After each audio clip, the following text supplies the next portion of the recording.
ಪ್ರಿಯರಾದ ದೇವಜನರೇ, ಇವತ್ತು ನಾವು ಆಲೋಚನೆ ಮಾಡ್ತಿರುವಂತಹ ಅಂಶದ ಹೆಸರು ಸಮಾಜ ಸುಧಾರಣೆಗೆ ಸ್ಫೂರ್ತಿಯಾದ ಬೈಬಲ್. ಅಂಶದ ಹೆಸರನ್ನು ಇನ್ನೊಂದು ಸಾರಿ ಹೇಳ್ತಿದ್ದೀನಿ.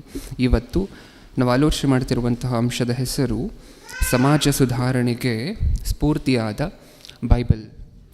ಓಕೆ, ಈ ಅಂಶದ ಹೆಸರನ್ನು ಕೇಳಿದ ತಕ್ಷಣ ಏನು ಅರ್ಥ ಆಗುತ್ತೆ ನಮಗೆ? ಸಮಾಜ ಸುಧಾರಣೆಗೆ ಸ್ಫೂರ್ತಿಯಾದ ಬೈಬಲ್. ಈ ಅಂಶದ ಹೆಸರಿನ ಅರ್ಥ ಏನು ಪ್ರಿಯರೇ? ಸಮಾಜ ಸುಧಾರಣೆ. ಏನು ಹಂಗಂದ್ರೆ ಸಮಾಜ ಸುಧಾರಣೆ ಅಂದರೆ ಏನು? ಸಮಾಜದಲ್ಲಿರುವಂತಹ ತೊಡಕುಗಳು, ಸಮಾಜದಲ್ಲಿರುವಂತಹ ಏರುಪೇರುಗಳು ಇದೆಲ್ಲವನ್ನು ಸರಿ ಮಾಡುವಂತಹದ್ದೇ ಸಮಾಜ ಸುಧಾರಣೆ. ಒಂದು ಕಾಲದಲ್ಲಿ ಸಮಾಜದಲ್ಲಿರುವಂತಹ ಬಹಳಷ್ಟು ಜನರಿಗೆ ಮೂಢನಂಬಿಕೆ ಅಂತ ಇತ್ತು. ಹೌದಾ? ಮೂಢನಂಬಿಕೆ ಇತ್ತು. ಈ ಕಾಲದಲ್ಲೂ ಬಹಳಷ್ಟು ಜನರಿಗೆ ಇದೆ. ಒಳ್ಳೆಯದಾಗತ್ತೆ, ಕುಟುಂಬಕ್ಕೆ ಒಳ್ಳೆಯದಾಗತ್ತೆ, ವಂಶಕ್ಕೆ ಒಳ್ಳೆಯದಾಗತ್ತೆ ಅಂತ ಹೇಳಿ ತಮ್ಮ ಮಕ್ಕಳನ್ನು ತಮ್ಮ ಕೈಯಾರೆ ಬಲಿ ಕೊಟ್ಟಿರುವಂಥವ್ರು ತುಂಬ ಜನ ಇದ್ದಾರೆ. ನೋಡಿದ್ದೀವ ನಮ್ಮ ನ್ಯೂಸಲ್ಲಿ. ತಮ್ಮ ಮಕ್ಕಳನ್ನು ತಮ್ಮ ಕೈಯಾರೆ ಏನೋ ಆಗತ್ತೆ, ಒಳ್ಳೆಯದಾಗತ್ತೆ, ವಂಶಕ್ಕೆ ಒಳ್ಳೆಯದಾಗತ್ತೆ, ಕುಟುಂಬಕ್ಕೆ ಒಳ್ಳೆಯದಾಗತ್ತೆ ಅನ್ನುವಂಥ ಉದ್ದೇಶದಿಂದ ತಮ್ಮ ಮಕ್ಕಳನ್ನು ತಾವೇ ನರಬಲಿ ಕೊಟ್ಟಿರುವಂತಹದನ್ನು ಕೇಳಿದ್ದೀವ? ಇದನ್ನೇ ಹೇಳುವಂತಹದ್ದು.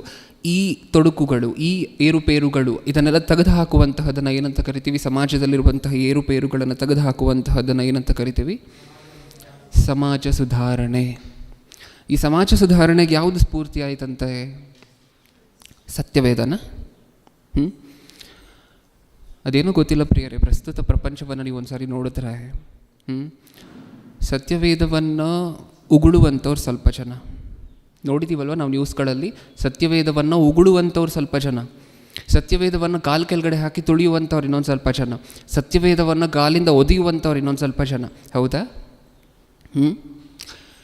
ಏನು ಮೋಸ ಮಾಡಿತ್ತು ಸತ್ಯವೇದ ನಮಗೆ ಸತ್ಯವೇದ ಏನು ಮೋಸ ಮಾಡಿತ್ತು? ಏನು ಅನ್ಯಾಯ ಮಾಡಿತ್ತು? ಅದು ಸತ್ಯವೇದಕ್ಕೆ ಒಂದು ಮತ ಪುಸ್ತಕ, ಇದು ವಿದೇಶಿ ಪುಸ್ತಕ ಅಂತ ಹೇಳಿ ಮುದ್ರೆಯನ್ನು ಹಾಕಿ ಇದು ಬರೀ ಅವ್ರು ಮಾತ್ರ ಓದಬೇಕು. ನಿಜನಾ? ಹಾಗಿದ್ರೆ ಸತ್ಯವೇದವನ್ನು ಎಲ್ಲರಿಗೂ ಬೇಕಾಗಿರುವಂತಹ ಗ್ರಂಥ ಅಂತ ಹೇಳಿ ನಾವು ಯಾವತ್ತೂ ಸ್ವೀಕಾರನೇ ಮಾಡಿಲ್ಲ ಬಹಳಷ್ಟು ಜನ. ಸತ್ಯವೇದ ಮತ ಪುಸ್ತಕ, ಒಂದು ಮತಕ್ಕೆ ಸೇರಿದಂಥವರು ಮಾತ್ರ ಇದನ್ನು ಓದಬೇಕು. ಸತ್ಯವೇದ ವಿದೇಶಿ ಪುಸ್ತಕ, ಭಾರತ ದೇಶದಲ್ಲಿ ಇದನ್ನು ಓದೋ ಹಂಗಿಲ್ಲ.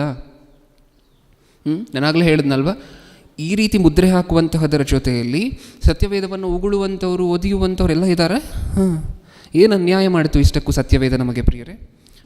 ಸತ್ಯವೇದ ನಮಗೆ ಏನು ಅನ್ಯಾಯ ಮಾಡಿದೆ? ಏನಾದರೂ ಮೋಸ ಮಾಡಿದ್ಯಾ? ಹೋಗಲಿ, ಸತ್ಯವೇದದಲ್ಲಿ ವರ್ಣ ಪದ್ಧತಿಗಳು ಇದ್ದು ಮೇಲ್ಕುಲದವರು, ಕೆಳಗಡೆ ಕುಲದವರು ಯಾವಾಗಲೂ ಸಹ ಮೇಲ್ಕುಲದವರಿಗೆ ಅಧೀನರಾಗಿರಬೇಕು, ಗುಲಾಮರಾಗಿರಬೇಕು, ಈ ಥರ ಏನಾದರೂ ಬರ್ಸಿದ್ದಾರೆ ಸತ್ಯವೇದದಲ್ಲಿ? ಇಲ್ಲ. ಇನ್ನು ಸತ್ಯವೇದ ನಮಗೆ ಮಾಡಿರುವಂತಹ ಅನ್ಯಾಯ ಏನು? ಹೌದಲ್ವಾ? ಅದನ್ನೇ ಇವತ್ತು ಆಲೋಚನೆ ಮಾಡ್ತಿದ್ದೇವೆ. ಸತ್ಯವೇದ ಈ ಸಮಾಜಕ್ಕೆ ಕೊಟ್ಟಿರುವಂತಹ ಅತಿ ದೊಡ್ಡ ಕೊಡುಗೆ ಅಂತ ಹೇಳಿದರೆ ಇವತ್ತು ನಾವು ಸಂದೇಶದಲ್ಲಿ ಆಲೋಚನೆ ಮಾಡ್ತಿರುವಂತಹದ್ದು. ಪ್ರಾರಂಭದಲ್ಲಿ ದೇವರು ಇಸ್ರಾಯೇಲ್ಯರು ಅನ್ನುವಂತಹ ಒಂದು ಸಮೂಹವನ್ನು ಆರಿಸ್ಕೊಂಡು, ಈ ಇಸ್ರಾಯೇಲ್ಯರು ಅನ್ನುವಂತಹ ಈ ಸಮೂಹಕ್ಕೆ ಫಸ್ಟ್ ಕಲ್ಚರನ್ನು ತೊಗೊಂಡು ಬರ್ತೀನಿ. ಏನು ತೊಗೊಂಡು ಬರ್ತೀನಿ? ಕಲ್ಚರನ್ನು ಹೇಳ್ಕೊಡ್ತೀನಿ. ಕಲ್ಚರ್ ಅಂದರೆ ಏನು? ಪದ್ಧತಿಯನ್ನು ಹೇಳ್ಕೊಡ್ತೀನಿ.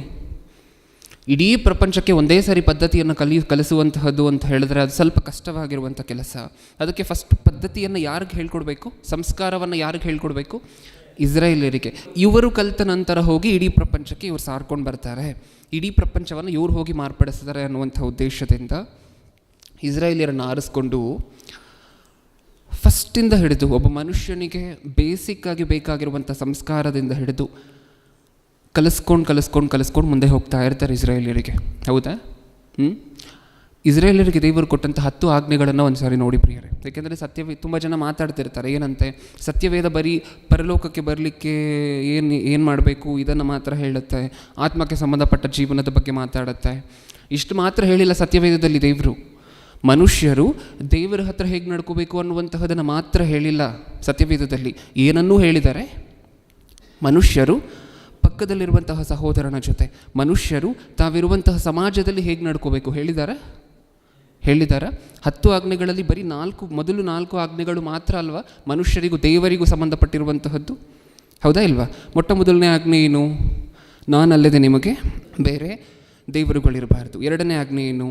ಯಾವ ಮೂರ್ತಿಯನ್ನು ನೀವು ಮಾಡಿಕೊಳ್ಳಬಾರದು. ಮೂರನೇ ಆಜ್ಞೆ ಏನು? ಅಯೋಗ್ಯ ಕಾರ್ಯಕ್ಕಾಗಿ ನನ್ನ ಹೆಸರನ್ನು ಎತ್ತಬಾರದು. ನಾಲ್ಕನೇ ಆಜ್ಞೆ ಸಬ್ಬತ್ ದಿನ. ಈ 4 ಆಜ್ಞೆಗಳು ಮಾತ್ರ ದೇವರ ಹತ್ರ ಮನುಷ್ಯರು ಹೇಗೆ ನಡ್ಕೋಬೇಕು ಅಂತ ಹೇಳಿರುವಂತಹದ್ದು. ಉಳಿದ 6 ಆಜ್ಞೆಗಳೇನೇನಿದೆ? ನರಹತ್ಯೆ ಮಾಡಬಾರದು, ವ್ಯಭಿಚರಿಸಬಾರದು, ಕದಿಯಬಾರದು, ಆಮೇಲೆ ಸುಳ್ಳು ಸಾಕ್ಷಿ ಹೇಳಬಾರ್ದು, ಇನ್ನೊಬ್ಬರ ಸೊತ್ತಿಗೆ ಆಶಿಸಬಾರ್ದು, ತಂದೆ ತಾಯಿಯನ್ನು ಸನ್ಮಾನಿಸಬೇಕು. ಈ 6 ಆಜ್ಞೆಗಳನ್ನು ನೋಡಿದಾಗ ನಮಗೇನು ಅರ್ಥ ಆಗುತ್ತೆ? ಸಮಾಜಕ್ಕೆ ಬೇಕಾಗಿರುವಂತಹದ್ದೇನ ಇದೆಲ್ಲ? ಒಂದು ವೇಳೆ ದೇವರು ಹೇಳ್ಕೊಟ್ಟಿಲ್ಲ ಅಂತ ಅಂದ್ಕೊಳ್ಳಿ, ಕದಿಯುವಂತಹದ್ದು ತಪ್ಪು ಅಂತ ದೇವರು ಹೇಳ್ಕೊಟ್ಟಿಲ್ಲ ಅಂತ ಅಂದ್ಕೊಳ್ಳಿ, ನರಹತ್ಯೆ ಮಾಡುವಂತಹದ್ದು ತಪ್ಪು ಅಂತ ದೇವರು ಹೇಳ್ಕೊಟ್ಟಿಲ್ಲ ಅಂತ ಅಂದ್ಕೊಳ್ಳಿ, ನಮ್ಮ ಪರಿಸ್ಥಿತಿ ಹೇಗಿರ್ತಿತ್ತು ಪ್ರಿಯರೇ? ಈಗ ಮನುಷ್ಯರ ಪರಿಸ್ಥಿತಿ ಹೇಗಿರ್ತಿತ್ತು? ಪ್ರಪಂಚದಲ್ಲಿ ನೀವು ನೋಡ್ತಿದ್ದೀರಲ್ವ, IPC ಸೆಕ್ಷನ್, ಆ ಸೆಕ್ಷನ್, ಈ ಸೆಕ್ಷನ್, ಕೊಲೆ ಮಾಡಿದ್ರೆ ಈ ಸೆಕ್ಷನ್ ಮೇಲೆ ಶಿಕ್ಷೆ ಆಗುತ್ತೆ. ಈ ಸೆಕ್ಷನ್ಗಳೆಲ್ಲ ನಾವು ಹೊರಗಡೆ ಇರುವಂತಹ ದೇಶಗಳಿಂದ ತೊಗೊಂಡಿರುವಂತಹದ್ದು. ಅವ್ರು ಎಲ್ಲಿಂದ ತೊಗೊಂಡು ಬಂದರು ಇದನ್ನು ಅಂತ ಹೇಳಿ ಕೇಳಿದ್ರೆ ಎಲ್ಲಿಂದ ತೊಗೊಂಡು ಬಂದರಂತೆ? ಸತ್ಯವೇದದಿಂದ, ಆ ಧರ್ಮಶಾಸ್ತ್ರದಿಂದ. ದೇವರು ತನ್ನ ಮನೆಯನ್ನು ಸರಿ ಮಾಡ್ಕೋಬೇಕು ಅನ್ನುವಂತಹ ಉದ್ದೇಶದಿಂದ ಅವರಿಗೊಂದಷ್ಟು ಆಜ್ಞೆಗಳು ಕೊಟ್ಟರಲ್ವ, ಆ ಆಜ್ಞೆಗಳಿಂದ ತೊಗೊಂಡಿರುವಂತಹದ್ದೇ ನಾವು ಪ್ರಸ್ತುತ ಪಾಲಿಸ್ತಿರುವಂತಹ ಕಾನೂನುಗಳು, ವಿಧಿಗಳು, ವಿಧಾನಗಳು. ಹೌದಾ? ಒಂದು ವೇಳೆ ಸತ್ಯವೇದವನ್ನು ದೇವರು ಕೊಟ್ಟಿಲ್ಲ ಅಂತ ಅಂದ್ಕೊಳ್ಳಿ, ಮನುಷ್ಯರಿಗೆ ಏನು ಗೊತ್ತಿರ್ತಾ ಇತ್ತು? ಕೊಲೆ ಮಾಡುವಂತಹ ತಪ್ಪು ಅಂತ ಹೆಂಗೆ ಗೊತ್ತಿರಬೇಕಿತ್ತು ನಮಗೆ? ಸಿಕ್ಕಿದವ್ರಿಗೆಲ್ಲ ಚುಚ್ಚುವಂತಹದ್ದು, ಸಿಕ್ಕಿದವ್ರಿಗೆಲ್ಲ ಕತ್ತು ಕುಯ್ಯುವಂತಹದ್ದು, ಇದೇ ಅಲ್ವಾ ನಡೀತಾ ಇರುವಂತಹದ್ದು ಸಮಾಜದಲ್ಲಿ. ಒಂದು ವೇಳೆ ದೇವರು ಸತ್ಯವೇದ ಕೊಡದೆ ಹೋಗಿದ್ದರೆ ಇದೇ ಅಲ್ವಾ ನಡೀತಾ ಇದ್ದಂತಹದ್ದು? ಹೆಂಗೆ ಗೊತ್ತಾಗಿರ್ತಿತ್ತು ನಮಗೆ? ವ್ಯಭಿಚಾರಿಸುವಂತಹದ್ದು ತಪ್ಪು, ನರಹತ್ಯೆ ಮಾಡುವಂತಹದ್ದು ತಪ್ಪು, ಕದಿಯುವಂತಹದ್ದು ತಪ್ಪು, ತಂದೆ ತಾಯಿಯರನ್ನು ಸನ್ಮಾನಿಸದೇ ಇರುವಂತಹದ್ದು ತಪ್ಪು, ಅವ್ರನ್ನ ಹೊಡೆಯುವಂತಹದ್ದು ತಪ್ಪು, ಇದೆಲ್ಲ ಹೆಂಗೆ ಗೊತ್ತಾಗಿರಬೇಕಿತ್ತು ನಮಗೆ? ಹೌದಾ? ಅಣ್ಣ ತಂಗಿಯನ್ನು ಮದುವೆ ಆಗುವಂತಹದ್ದು ತಪ್ಪು, ಇದೆಲ್ಲ ಸತ್ಯವೇದದಲ್ಲಿ ಬರ್ಸಿದಾರ ಸ್ಪಷ್ಟವಾಗಿ. ನಮಗೆ ಹೆಂಗೆ ಗೊತ್ತಾಗಿರಬೇಕಿತ್ತು ಪ್ರಿಯರೇ? ಇದೆಲ್ಲ ಇದೇ ಅಲ್ವಾ ಸಂಸ್ಕಾರ ಅಂದರೆ? ಇದೇ ಅಲ್ವಾ ಕಲ್ಚರ್ ಅಂತ ಹೇಳಿದ್ರೆ? ಇದೇ ಅಲ್ವಾ ನಾವೀಗ ಆಲೋಚನೆ ಮಾಡ್ತಿರುವಂತಹದ್ದು? ಎಲ್ಲಿಂದ ಹಿಡಿದು ಬೇಸಿಕ್ಕಾಗಿ, ಪ್ರಾಥಮಿಕವಾಗಿ ಎಲ್ಲಿಂದ ಹಿಡಿದು ಕಲಿಸ್ಕೊಂಡು ಬರ್ತಾರೆ ಗೊತ್ತಾ ದೇವರು? ಏಕೆಂದರೆ ಇಸ್ರಾಯೇಲಿಯರು ಹೇಗೆ ಮಾರ್ಪಟ್ಟಿದ್ರು ಅಂತ ಹೇಳಿದ್ರೆ, ಐಗುಪ್ತ್ಯ ದೇಶದಲ್ಲಿ ಒಂದಷ್ಟು ವರ್ಷ ಇದ್ದ ನಂತರ ಪೂರ್ತಿಯಾಗಿ ಹಾಳಾಗಿ ಹೊರಟೋಗಿದ್ದಾರೆ.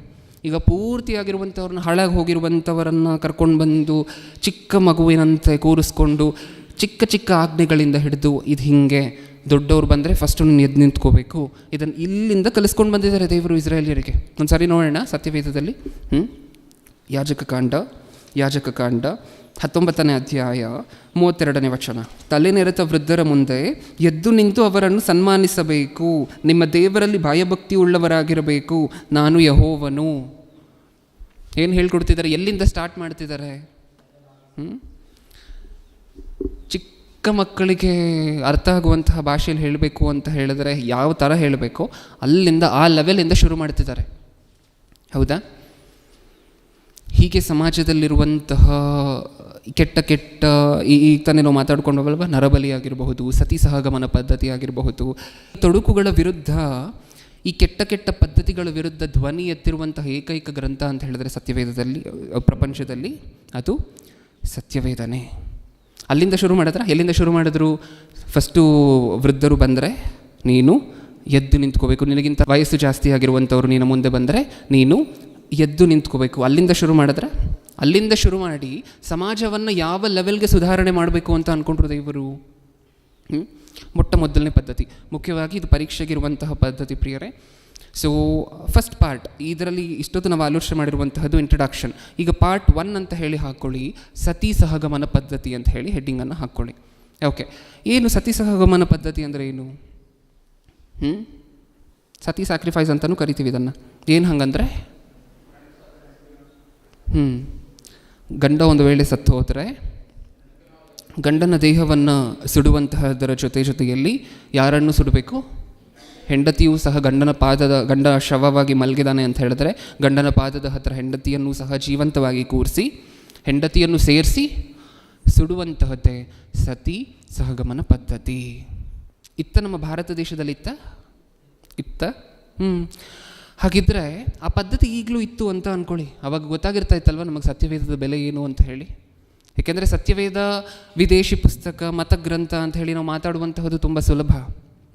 ಸತ್ಯವೇದವನ್ನು ಉಗುಳುವಂತಹದ್ದು ತುಂಬ ಸುಲಭ.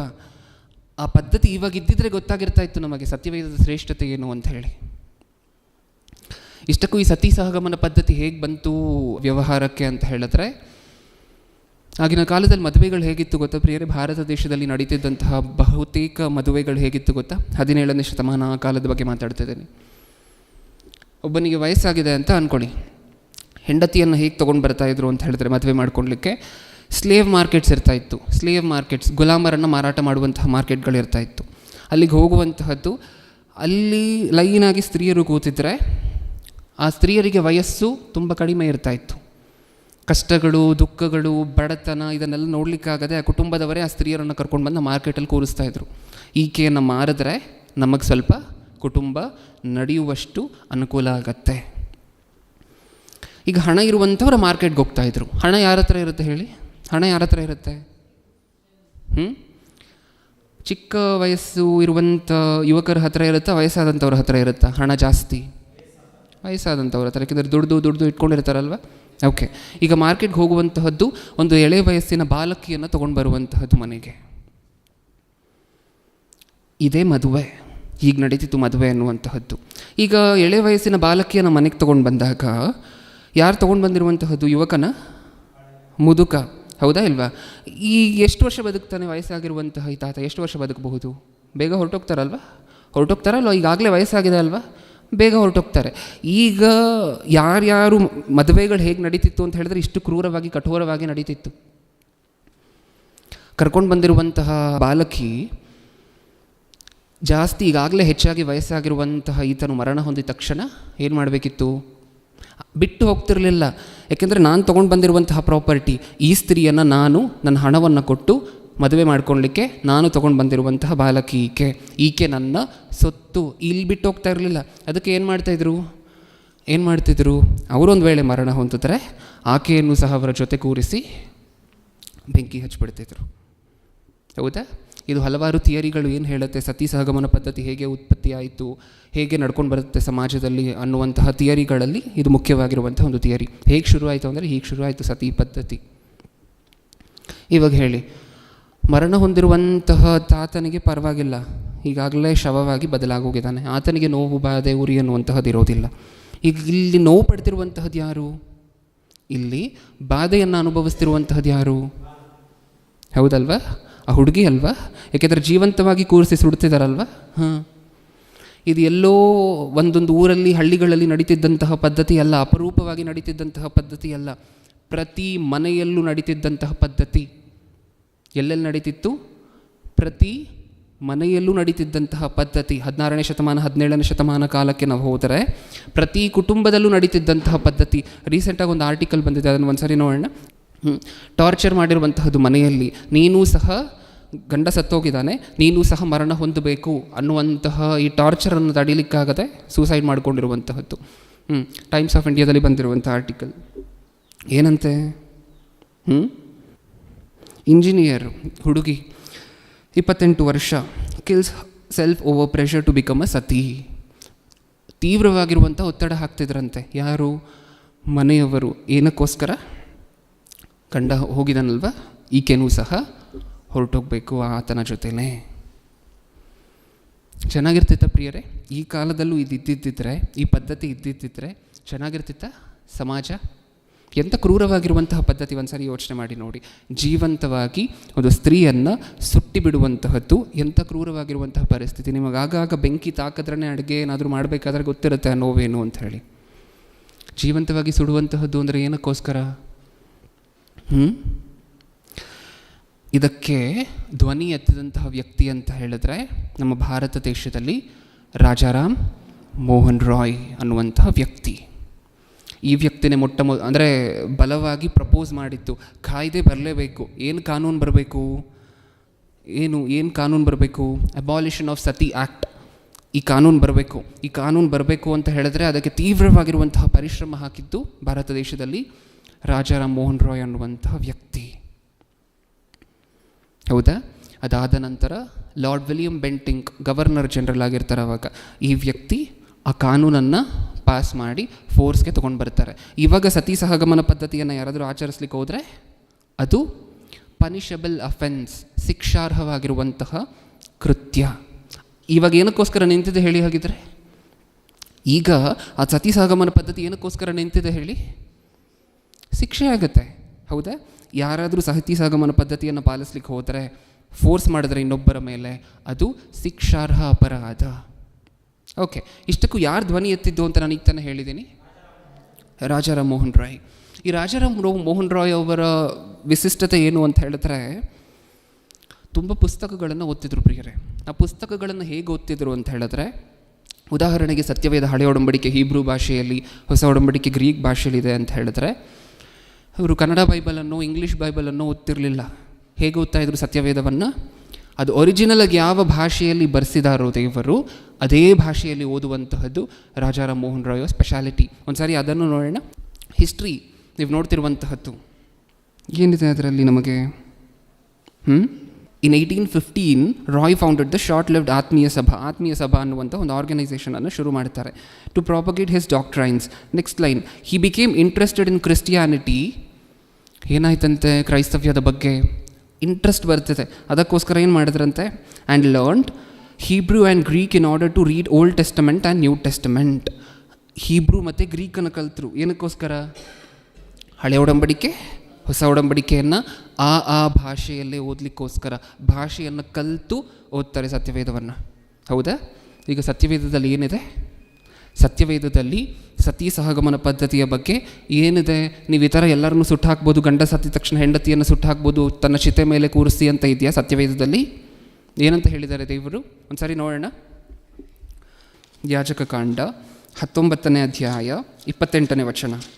ಸತ್ತವರಿಗೋಸ್ಕರ ದುಃಖವನ್ನು ಸೂಚಿಸುವುದಕ್ಕಾಗಿ ದೇಹವನ್ನು ಗಾಯ ಮಾಡಿಕೊಳ್ಳಬಾರದು, ಗಾಯನೇ ಮಾಡ್ಕೊಬಾರ್ದು ಅಂತ ಹೇಳಿ ದೇವರು ಬರೆಸಿದ್ದಾರೆ. ಇವ್ರೇನು ಮಾಡ್ತಿದ್ದಾರೆ? ಸುಟ್ಟಾಕ್ತಿದ್ದಾರೆ, ಪೂರ್ತಿಯಾಗಿ ಜೀವಂತವಾಗಿ ಸುಟ್ಟಾಕ್ತಿದ್ದಾರೆ, ಹೌದಾ? ಸಾವು ಬರೋ ಹಾಗೆ ಮಾಡ್ತಿದ್ದಾರೆ. ದೇವರು ಏನಂತ ಹೇಳಿದ್ದಾರೆ? ಸತ್ತವರಿಗೋಸ್ಕರ, ಒಂದು ವೇಳೆ ಗಂಡ ಸತ್ತೋಗಿದ್ದಾನೆ ಅಂತ ಹೇಳಿದ್ರೆ ಆ ಗಂಡನಿಗೋಸ್ಕರ ತಾನು ಸತ್ತಿರುವುದರ ನಿಮಿತ್ತ ಇವ್ರು ಪೂರ್ತಿಯಾಗಿ ಸುಟ್ಟು ಹಾಕ್ತಿದ್ದಾರೆ ಹೆಂಡತಿಯನ್ನು ಸಹ. ಸತ್ಯವೇದ ಏನು ಹೇಳ್ತಿದೆ? ಗಂಡ ಆಗಲಿ ಯಾರೇ ಸತ್ತೋದ್ರೂ ಸಹ ಸತ್ತಿರುವಂತಹ ವ್ಯಕ್ತಿಗೋಸ್ಕರ ನೀವು ಚಿಕ್ಕ ಗಾಯವನ್ನು ಸಹ ಮಾಡಿಕೊಳ್ಳಬಾರದು. ಇದೆ ಅಲ್ವಾ? ತಂದೆ ಅಂದರೆ ಇದೆ ಅಲ್ವಾ? ಯಾಕೆಂದರೆ ಅವ್ರು ಸೃಷ್ಟಿ ಮಾಡಿರುವಂತಹದ್ದು, ಅವ್ರಿಗೆ ಗೊತ್ತು ಆ ಬಾಧೆ. ತಾಯಿ ಗರ್ಭದಲ್ಲಿ ಪುಟ್ಟದಾಗಿ ಕಾಲು, ಕೈ, ಈ ರೀತಿ ಬಾಯಿ, ಮೂಗು ಇದನ್ನೆಲ್ಲ ಸೃಷ್ಟಿ ಮಾಡಿ ಹೊರಗಡೆ ಕಳಿಸಿದ್ರೆ ಆ ಚಿಕ್ಕ ಹುಡುಗಿಯನ್ನು ಇಷ್ಟ ಬಂತೆ ಚಿತೆ ಮೇಲೆ ಕೂರಿಸ್ಬಿಟ್ಟು ಬೆಂಕಿ ಅಂಟಿಸ್ಬಿಡುವಂತಹದ್ದು ಯಾವ ನ್ಯಾಯ? ನಿಮ್ಮ ಮಕ್ಕಳಿಗೆ ಆದರೆ ನೀವು ಸುಮ್ಮನೆ ಇರೋದಿಲ್ಲ ಅಲ್ವಾ? ಈ ಪರಿಸ್ಥಿತಿ ನಿಮ್ಮ ಮಕ್ಕಳಿಗೆ ಅಟ್ಲೀಸ್ಟ್ ಊಹೆನೂ ಮಾಡ್ಕೊಳ್ಲಿಕ್ಕಾಗಲ್ಲ ಅಲ್ವಾ ನಮ್ಮ ಕೈಯಲ್ಲಿ? ದೇವರಿಗೂ ಸಹ ತಾನು ಸೃಷ್ಟಿ ಮಾಡಿರುವಂತಹದ್ದು, ತಾನು ದೇಹ ಕೊಟ್ಟಿರುವಂತಹದ್ದು, ಅನ್ಯಾಯವಾಗಿ ಒಂದು ಬಾಲಕಿಯನ್ನು ಚಿತೆ ಮೇಲೆ ಕೂರಿಸ್ಬಿಟ್ಟು ಬೆಂಕಿ ಹಚ್ತಿದ್ದಾರೆ ಅಂತ ಹೇಳಿದ್ರೆ ಇದನ್ನು ನೋಡದಿರುವಂತಹ ತಂದೆಗೆ ಹೇಗಿರಬೇಕು? ಒಂದು ಸಾರಿ ನೋಡಿ ಯೋಚನೆ ಮಾಡಿ. ಹೌದಾ? ಕೊನೆಗೆ ಇದನ್ನು ಅಬಾಲಿಷ್ ಮಾಡಬೇಕು ಅಂತ ಹೇಳಿ ಆ್ಯಕ್ಟ್ ತಂದಿರುವಂತಹದ್ದು ಕ್ರೈಸ್ತನೇ. ಏನು ಹೇಳಿದೆ? ಗವರ್ನರ್ ಜನರಲ್ನ ಹೆಸರನ್ನು ಲಾರ್ಡ್ ವಿಲಿಯಂ ಬೆಂಟಿಂಗ್, ಕ್ರೈಸ್ತನು. ಬ್ರಿಟಿಷರು ಏನೇನೋ ಮಾಡಿದ್ರು, ಮೋಸ ಮಾಡಿದ್ರು, ದರೋಡೆ ಮಾಡಿದ್ರು. ಓಕೆ, ಅವ್ರು ಮಾಡಿರುವಂಥ ಕೆಟ್ಟ ವಿಚಾರಗಳನ್ನು ಮಾತಾಡ್ಕೊಳ್ತಿದ್ದೀವ. ಒಳ್ಳೆ ಕೆಲಸವನ್ನು ಮಾಡಿದಾರಾ ಇಲ್ವಾ? ಒಳ್ಳೆ ಕೆಲಸವನ್ನು ಮಾಡಿದಾರಾ? ಈ ಸತಿಸಾಗಮನ ಪದ್ಧತಿಯನ್ನು ಅಬಾಲಿಷ್ ಮಾಡಬೇಕು ಅಂತ ಹೇಳಿ ಆ್ಯಕ್ಟ್ ತೊಗೊಂಡು ಬಂದ್ರೆ ಇವಾಗ ಹೇಳಿ, ರಾಜಾರಾಮ್ ಮೋಹನ್ ರಾಯ್ಗೆ ಸ್ಫೂರ್ತಿಯಾಗಿದ್ದಂತಹದ್ದು ಯಾವ ಮಾತು? ಸತ್ಯವೇದದಲ್ಲಿರುವಂತಹ ಮಾತು. ಇನ್ನೂ ಸತ್ಯವೇದದಲ್ಲಿ ಏನು ಬರೆಸಿದ್ದಾರೆ? ರೋಮಾಪುರದವರಿಗೆ ಬರೆದ ಪತ್ರಿಕೆ, ಗಂಡ ಸತ್ತು ಹೋದ ನಂತರ ಹೆಂಡತಿಗೆ ಕೊಟ್ಟಿರುವಂತಹ ಫ್ರೀಡಮ್ ಸತ್ಯವೇದ ಏನು? ರೋಮಾಪುರದವರಿಗೆ ಬರೆದ ಪತ್ರಿಕೆ 7ನೇ ಅಧ್ಯಾಯ 2ನೇ ವಚನ. ಗಂಡನು ಜೀವದಿಂದಿರುವ ತನಕ ಹೆಂಡತಿಯು ನ್ಯಾಯದ ಪ್ರಕಾರ ಅವನಿಗೆ ಬದ್ಧಳಾಗಿರುವಳು. ಅಂದರೆ ಗಂಡ ಬದುಕಿರುವಂತಹವರೆಗೂ ಹೆಂಡತಿ ಆತನಿಗೆ ಬದ್ಧಳಾಗಿರುವಳು. ಬೇರೆ ಸಂಬಂಧಗಳ ಕಡೆ ತಿರುಗಿ ನೋಡ್ಲಿಕ್ಕೆ ಅವಕಾಶ ಇಲ್ಲ, ಬೇರೆ ಇನ್ನೊಂದು ಮದುವೆ ಮಾಡ್ಕೊಳ್ಲಿಕ್ಕೆ ಅವಕಾಶ ಇಲ್ಲ. ಯಾವಾಗವರೆಗೂ? ಗಂಡ ಇರುವವರೆಗೂ. ನೆಕ್ಸ್ಟ್, ಗಂಡನು ಸತ್ತರೆ ಗಂಡನ ಹಂಗು ಆಕೆಗೆ ತಪ್ಪುವುದು. ಹೀಗಿರಲಾಗಿ ಗಂಡನು ಜೀವದಿಂದಿರುವಾಗ ಆಕೆ ಬೇರೊಬ್ಬನನ್ನು ಸೇರಿದರೆ ವ್ಯಭಿಚಾರಿಣಿ ಎನ್ನಿಸಿಕೊಳ್ಳುವಳು. ಆದರೆ ಗಂಡನು ಸತ್ತ ಮೇಲೆ ಅವನ ಹಂಗು ತಪ್ಪಿದ್ದರಿಂದ ಆಕೆ ಮತ್ತೊಬ್ಬ ಗಂಡನನ್ನು ಮಾಡಿಕೊಂಡರೂ ವ್ಯಭಿಚಾರಿಣಿಯಲ್ಲ. ಏನಂತ ಹೇಳ್ತಿದೆ ಸತ್ಯವೇದ?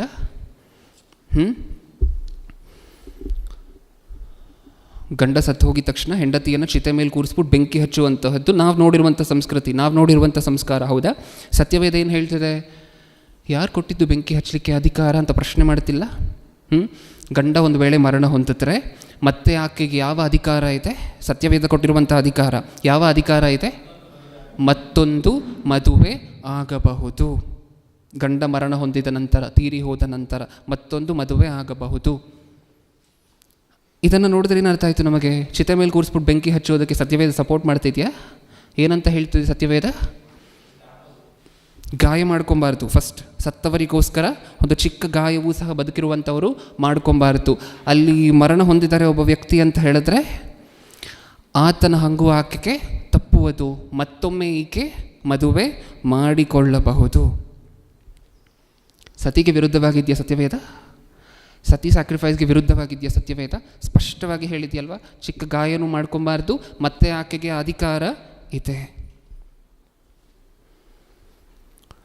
ಈ ಮಾತು ಸತ್ಯವೇದದಲ್ಲಿಲ್ಲ ಅಂತ ಅಂದ್ಕೊಂಡಿರಿ, ಹೌದಾ? ಇವತ್ತೂ ಸಹ ಸತಿ ಸ್ಯಾಕ್ರಿಫೈಸ್ ಅನ್ನುವಂತಹ ಪದ್ಧತಿ ಇರ್ತಾ ಇತ್ತು ಪ್ರಿಯರೇ. ಇವತ್ತೂ ಸಹ ಸತಿ ಸ್ಯಾಕ್ರಿಫೈಸ್ ಅನ್ನುವಂತಹ ಪದ್ಧತಿ ಇರ್ತಾ ಇತ್ತು. ಹೇಗಿರ್ತಾಯಿತ್ತು ಸಿಚುವೇಶನ್ ಅವಾಗ? ಹೇಗಿರ್ತಾಯಿತ್ತು ಸನ್ನಿವೇಶ ಅವಾಗ? ಇವಾಗಲೂ ಸಹ ಸ್ಲೇವ್ ಮಾರ್ಕೆಟ್ ಅನ್ನುವಂತಹದ್ದು ಇರ್ತಾ ಇತ್ತು. ಇವಾಗಲೂ ಸಹ ಸತಿ ಸಹಗಮನ ಪದ್ಧತಿ ಇರ್ತಾ ಇತ್ತು. ಹೇಗಿರ್ತಿತ್ತು? ದೇವರು ನಮಗೆ ಮಾಡಿರುವಂತಹ ಮೇಲಿಗೆ, ಸತ್ಯವೇದ ಈ ಸೊಸೈಟಿಗೆ, ಈ ಸಮಾಜಕ್ಕೆ ಮಾಡಿರುವಂತಹ ಮೇಲಿಗೆ, ಒಳಿತಿಗೆ ಸತ್ಯವೇದವನ್ನು ತಬ್ಬಿಕೊಂಡು ಜೀವಿಸಬೇಕಾಗಿರುವಂತಹ ನಾವು ಮನುಷ್ಯರು ಸತ್ಯವೇದವನ್ನು ಉಗುಳುವಂತಹ ಪರಿಸ್ಥಿತಿನ. ಅದಕ್ಕೆ ಹೇಳಿದೆ ಆವಾಗಲೇ, ಏನು ಅನ್ಯಾಯ ಮಾಡಿದೆ ಸತ್ಯವೇದ? ಏನು ಅನ್ಯಾಯ ಮಾಡಿದೆ? ವರ್ಣ ಪದ್ಧತಿಗಳನ್ನೇನಾದರೂ ಇಡ್ತಾ, ಕೆಳಕುಲ ಮೇಲ್ಕುಲ ಅನ್ನುವಂತಹ ಡಿವಿಷನ್ ಏನಾದರೂ ತೊಗೊಂಡು ಬರ್ತಾ, ಹೆಂಡತಿಯನ್ನು ಕೂರಿಸ್ಬಿಟ್ಟು ಬೆಂಕಿ ಹಚ್ಬಿಡ್ಬೋದು ಬದುಕಿರಬೇಕಾದ್ರೆ ಅಂತ ಏನಾದರೂ ಹೇಳ್ತಾ, ಏನು ಅನ್ಯಾಯ ಮಾಡಿತು ಸತ್ಯವೇದ ಈ ಸಮಾಜಕ್ಕೆ? ಅದಕ್ಕೋಸ್ಕರನೇ ಆಲೋಚನೆ ಮಾಡುತ್ತಿರುವಂತಹದ್ದು ಈ ಅಂಶವನ್ನು. ಪರೀಕ್ಷೆ ಬಡಿತಿರುವಂತಹ ನೀವೇ ದೇವರಿಗೆ ಫ್ಯೂಚರ್ ಅಲ್ವಾ? ಈಗ ಪರೀಕ್ಷೆ ಬಡಿತಿರುವಂತಹ ವಿದ್ಯಾರ್ಥಿಗಳು ನೀವು ದೇವರಿಗೆ ಫ್ಯೂಚರ್. ಈಗ ಇದನ್ನು ಸಮಾಜಕ್ಕೆ ಹೇಳಬೇಕಾಗಿರುವಂತಹದ್ದು, ಸತ್ಯವೇದ ಎಷ್ಟು ದೊಡ್ಡದ್ದು ಅಂತ ಸಮಾಜಕ್ಕೆ ತೋರಿಸ್ಬೇಕಾಗಿರುವಂತಹದ್ದು ನಿಮ್ಮ ಬಾಧ್ಯತೆ. ಅದಕ್ಕೋಸ್ಕರನೇ ಇದನ್ನೆಲ್ಲ ಆಲೋಚನೆ ಮಾಡ್ತಿದ್ದೇವೆ. ನೆಕ್ಸ್ಟ್ ಪಾರ್ಟ್ 2 ಅಂತ ಹೇಳಿ ಬರ್ಕೊಳ್ಳಿ. ಫಸ್ಟ್ ಪಾರ್ಟಲ್ಲಿ ಏನು ನೋಡಿದ್ವಿ? ಸತಿ ಸಹಗಮನ ಪದ್ಧತಿಯ ಬಗ್ಗೆ, ಸತಿ ಸ್ಯಾಕ್ರಿಫೈಸ್. ಈಗ ಸೆಕೆಂಡ್ ಪಾರ್ಟಲ್ಲಿ ವಿಡೋ ರಿಮ್ಯಾರೇಜ್. ಏನು ಹಂಗಂದರೆ